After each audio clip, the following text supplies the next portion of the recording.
안녕하세요. 김홍입니다. 오늘은 지난번에 이어서 2편 이야기를 드릴게요. 기원전 399년 우리가 과거에 일어났던 재판이 어떤 형태였는지를 알 수 있는 가장 유명한 재판, 바로 아테네에서 벌어진 재판입니다. 3명의 고발인이 약 500명의 시민 재판관 앞에서 한 노인을 고발을 하고 있어요. 고발인은 아니토스, 멜레토스, 리콘이라고 하는 사람인데 아테네에서 가장 저명한 3명 중에 한 명이라 할 수 있는 그런 사람들입니다. 고발을 당한 사람은 건장한 체구입니다. 근데 행색이 매우 초라해요.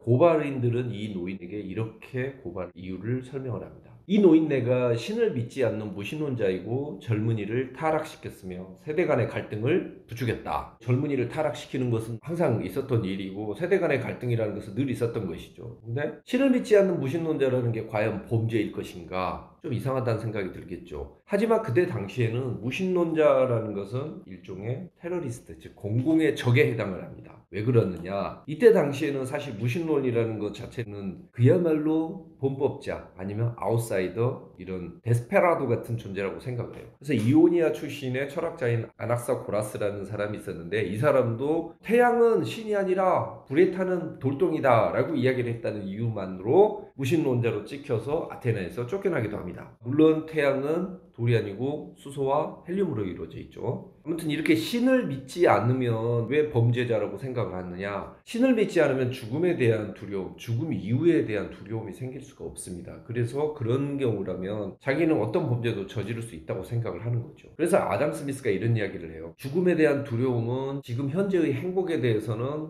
독과 같다. 하지만 인류의 불공정한 행위에 대해서는 매우 위대한 억제자 역할을 하고 있다. 다시 말해서 죽음에 대한 두려움은 개인을 괴롭히지만 다른 한편으로는 사회를 보위하고 보호한다라고 이야기를 하는 거죠. 이 부분에 대해서 제가 조금 더 설명을 드릴게요. 왜 무신론자를 범죄자 취급을 할 수밖에 없느냐? 이거는 법의 본질에 대한 문제와 연관이 되어 있습니다. 즉, 법의 정당성이 어디에서 나오냐는 것이죠. 과거에는 법의 정당성은 신에게서 찾았어요. 신이 명령을 했기 때문에 법은 지켜야 된다고 생각을 했던 것이죠. 그렇지 않으면 사실 법을 지킬 이유가 없는 거예요. 왜냐하면 그때 당시에 다른 종교나 윤리나 이런 거에 비해서 법률이라는 것은 매우 생소한 규범이었거든요. 그렇기 때문에 이걸 지키게 하기 위해서는 어떻게 해야 된다? 야, 신이 명령했어 라고 이야기를 하는 거죠. 그래서 과거에 나왔던 모든 법은 신이 주신 겁니다. 아까 말씀드렸던 우르나무 법률, 이거는 닝기르스 신이라고 하는 사람이 계약을 통해서 인간에게 주어진 것이다 라고 주장을 합니다. 함무라비 왕의 법전은 바빌론의 주신이라고 하는 마르둑 신이 준 게 바로 함무라비 법전이라고 이야기를 하고 있죠. 스파르타의 유명한 법인 스파르타 법도 스파르타를 만들었다고 하는 신적인 존재 리쿠르고스가 창시를 했다고 합니다. 이런 것들을 가장 극명하게 보여주고 있는 게 바로 모세가 이야기하는 10개 이야기죠. 모세는 시나이산에 올라가서 40일 동안 기다려서 신으로부터 십계명을 받아가지고 옵니다. 그걸 받고 산 밑으로 내려와 보니까 그 세를 못 참고 유대 민족들이 금송아지를 우상 숭배하고 있죠. 이때 당시에는 농경 문화가 시작되기 때문에 황소를 숭배하는 것이 거의 일반적인 것이었어요. 아무튼 우상 숭배를 하고 있다고 생각을 해서 모세는 집계를 깨트리고 약 3,000명을 죽입니다. 이게 바로 유대인의 속죄일이라고 하는 욤키푸르죠. 그렇게 하고 난 다음에 모세는 다시 산에 올라가서 40일 또 기도하고 나서 십계명을 받아왔다는 것이죠. 즉 십계명은 누가 준 것이다? 신이 준 것이다. 그래서 이걸 지키지 않는 사람은 죽여도 된다는 거죠. 입법자는 법전을 신에게 받았는데 무신론자면 뭐겠어요? 법을 안 지키는 거예요. 즉 무법자가 되는 거예요. 그게 불법자인 것이죠. 그래서 무신론자는 과거에는 처벌할 수밖에 없었다는 것입니다. 법이 신에게서 우리에게 내려준 것이야 라는 것을 최초로 바꿨던 사람이 바로 루소입니다. 그래서 루소가 정말 위대하다고 하는 것이죠. 루소의 사회계약설에 의해서 법이란 건 뭐다? 신이 준 게 아니야. 그냥 사람과 사람 간에 서로 우리가 너도 잘 먹고 나도 잘 먹고 서로 이익도 좀 보호를 하기 위해서 우리끼리 서로 약속해서 만든 거야. 그게 법이야. 신이 준 거 아니야 라고 이야기를 하는 거죠. 이게 법 중에 약정주의라는 거에 토대가 되는 것이죠. 루소가 위대한 혁명가라고 하는 것은 이 사람이 총 들고 나가서 싸워서가 아니고 세상을 바라보는 관점을 바꾼 겁니다. 즉 그전에는 인류를 이끌어가는 사람은 누구였죠? 왕이나 사제였어요. 즉 신으로부터 계시를 받는 사람이었죠. 근데 루소 이후로부터는 지식인이 사회를 이끌어 나가고 사회의 주도적인 역할을 하게 되는 것입니다. 지식인 혁명을 일으켰다고 할 수 있는 것이죠. 그 뒤에는 이제 법에 대해서 바라보는 게 달라져요. 그래서 예를 들면은 로스크 파운드가 이런 이야기예요. 법은 최소의 희생으로 최대의 효과를 얻기 위한 제도로서 부단히 그 유효성을 증대해온 사회공학의 기록이다. 이게 사회계약서를 조금 어렵게 표현한 겁니다. 이런 것들로 이제 보시면은 이래서 무신론자는 그때 당시에 상당히 위험하다고 볼 수밖에 없구나라고 생각을 할 수 있는 것이죠. 그리스 로마법이 사실은 현실적이고 다른 나라에 비해서는 좀 인간적인 면모를 가진 이유는 뭐냐면 그들의 신이 인간적이기 때문입니다. 그래서 그들이 줬던 그 신으로부터 받았다고 하는 법 자체도 좀 더 인간적인 것이죠. 그리스 로마 신들이 왜 인간적이느냐? 그거는 길버 머레이가 이런 이야기를 해요. 어느 민족의 신이든지 다 자기가 세상 창조했다고 주장을 해. 근데 올림푸스 신은 그런 주장 안 해. 걔들은 뭐라 그래? 그냥 다른 신이 만들어 놓은 세상을 우리가 정복했어. 우리는 세계 정복을 한 거에 불과해. 세계를 만든 게 아니야. 라고 이야기를 하는 거죠.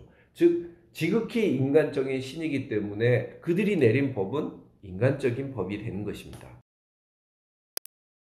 다시 재판으로 들어가 볼게요. 멜레토스가 가장 이제 주포죠. 쉽게 말해서 주된 고발인입니다. 이 사람이 이제 막 고발을 해서 어쩌고 이야기를 하면 이 노인은 나서서 막 반론을 해요. 어쩌고 아니야. 뭐 네가 잘못 생각한 거야. 이런 이야기를 하다가 결국 재판이 끝나고 이 500명의 시민 재판관이 결국 결론을 내립니다. 결론은 281대 220으로 이 사람은 유죄 선고가 됩니다. BC 399년도 아테네에서 재판을 받았던 이 사람이 바로 테스요. 소크라테스입니다.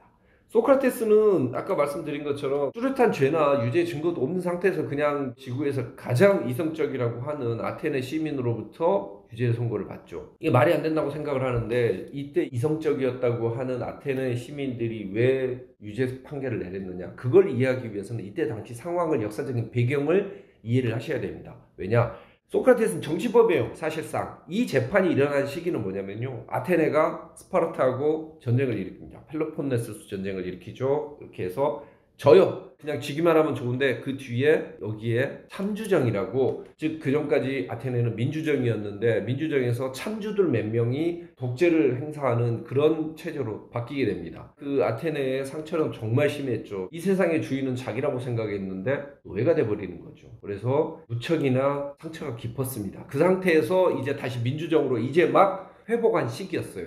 그때 일어난 재판인 것입니다. 문제는 소크라테스의 제자들 중에 이 참주정과 그 다음에 펠로폰네소스 전쟁을 비롯한 스파르타와의 전쟁이 있었을 때 아테네를 배신했던 사람들이 존재한다는 거죠. 그 배신감이 정말 이 재판으로 투영됐다고 보시면 될 거예요. 알키비아데스라는 인물을 보시면 알게 되는데 이 사람은 역사상 가장 유명한 배신자 중에 한 명입니다. 너무나도 뛰어난 장군이었는데도 불구하고 그때마다 스파르타에도 붙고 페르시아에도 붙고 뭐 했던 사람이죠. 결국 아테네가 스파르타한테 대패를 하게 된 원인은 알키비아데스 때문입니다. 그리고 이후에 만들어졌던 참주정, 이 참주정 중에서 또 유명했던 참주 중에 하나가 크리티아스인데 이 크리티아스 역시 누구 제자? 소크라테스 제자입니다.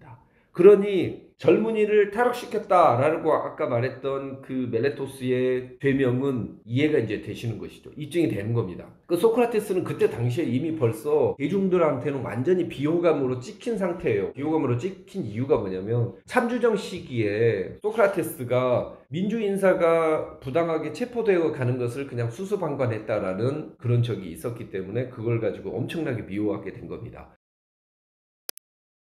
아니 소크라테스가 뭐길래 체포를 그걸 수수방관했다고 사람들이 욕을 할 수 있어 라고 이야기를 하는데, 제가 소크라테스에 대해서 설명할 때 이렇게 말씀드렸죠. 체격이 매우 건장하지만 행색은 초라한 노인네라고 했죠. 소크라테스는요 그리스의 병력에 있었을 때 최정점에 이르고 있었다고 하는 중무장 보병 호플리테스의 일원으로서 펠로폰네소스 전쟁에도 참전을 했었습니다. 무려 3번의 참전 용사죠. 이 호플리테스는 그리스 군사력, 즉 아테네 군사력의 정말 핵심이라고 할 수 있어요. 매우 강한 체력과 정신력 그리고 전투력을 가진 사람들입니다. 호플리테스에 대해서 조금 설명을 드릴게요. 재밌으니까. 호필테스는 약 지름 1m 정도 되는 둥근 방패를 왼손에 이렇게 차고 다니는데 이 방패 이름이 호플론입니다. 그래서 호플론을 들고 다니는 사람이란 뜻에서 호플리테스라고 해요. 이 사람들 호플론을 들고 청동 투구, 청동 갑주, 그리고 발밑으로 공격이 들어가기 때문에 정강이를 보호대, 청동으로 된 보호대 이걸 차고 있죠. 그리고 허리에는 단검을 차고 있습니다. 그리고 오른손에는 장창을 들고 있어요. 딱 보시면 알겠지만 엄청난 무게의 군장이라고 볼 수 있습니다. 후대 사람들이 지금 똑같은 걸 만들어서 입어보면 거의 35kg 가량이 나간다고 하니까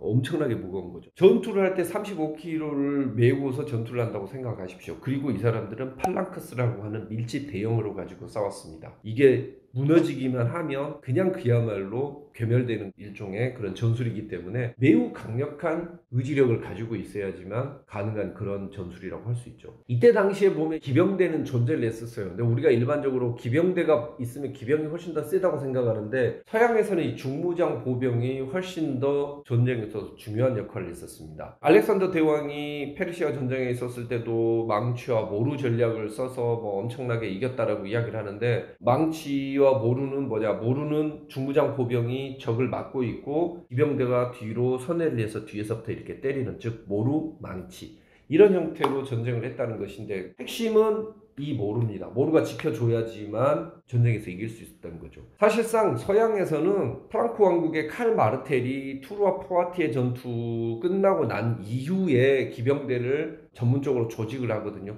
그때부터 기병대가 강성해지고 최강이 되는 것이지 그 이전까지는 중무장 보병이 훨씬 더 강했습니다. 그 이유는 뭐냐? 동양은 아주 초기부터 기원 전부터 기병 위주로 갔었어요. 왜냐하면 결정적인 차이가 뭐냐? 동양은 매우 빠른 시기에 등자라는 걸 개발을 합니다. 말 탈 때 보통 발을 걸어 놓는 곳이 있죠. 그게 바로 등자입니다. 등자가 있었기 때문에 무게중심을 이동할 수 있고 그 안에서 온갖 무기를 활용할 수 있는 것이죠. 그 중에 최강이 뭐다? 활이죠. 등자가 없으면 여러분 화살을 쏠 수가 없습니다. 화살을 쏘려고 할 때 무게중심이 잃게 돼서 오히려 더 위험한 것이죠.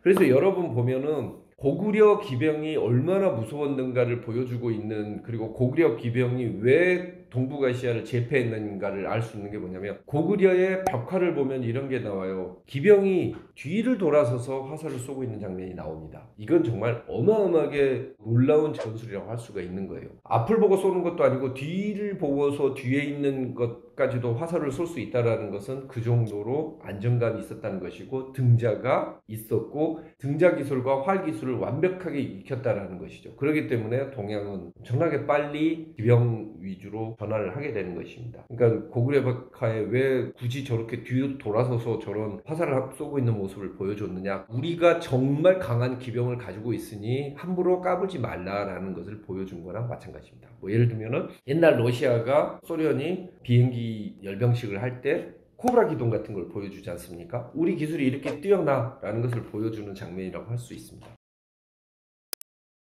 이야기가 좀 딴 데로 샜는데요. 이 호플리테스였던 소크라테스 무려 3번이나 전투를 했다 그러면은 사실은 특전사 중에 정말 최고 특전사라고 생각을 한 거예요. 그렇기 때문에 이 사람이라면 부당한 그런 체포도 막을 수 있었을 것이다 라고 생각하는데 그냥 가만히 있었다. 너무 비겁했다라고 보는 거죠. 그래서 이런 비호감 그리고 정치적인 이유로 가지고 유죄 선고가 되는 것입니다. 유죄 선고를 받고 나서 이제 바로 죽느냐? 그건 아니에요. 처벌을 받는 형은 따로 재판을 또 해요. 그 재판 끝나고 이제 바로 그럼 당신은 무슨 형을 받으실 겁니까? 라고 이야기를 하죠. 이때 이제 소크라테스가 대강 그냥 추방됐다가 한 10년 나갔다 올게요 뭐 이 정도 했었으면은 아마 생명을 구했겠죠. 근데 소크라테스는 여기에서 정말 말도 안 되는 어그로를 끕니다. 나는 아테네 사람들 너희들 무지를 깨우쳐주는 나는 정말 훌륭한 사람이야. 그러니 나를 아테네 가장 중심부에 나를 모시고 날마다 나에게 음식을 공양을 해. 그 벌칙을 내가 받을게 라고 이야기를 합니다. 결론은 어떻게 됐을까요?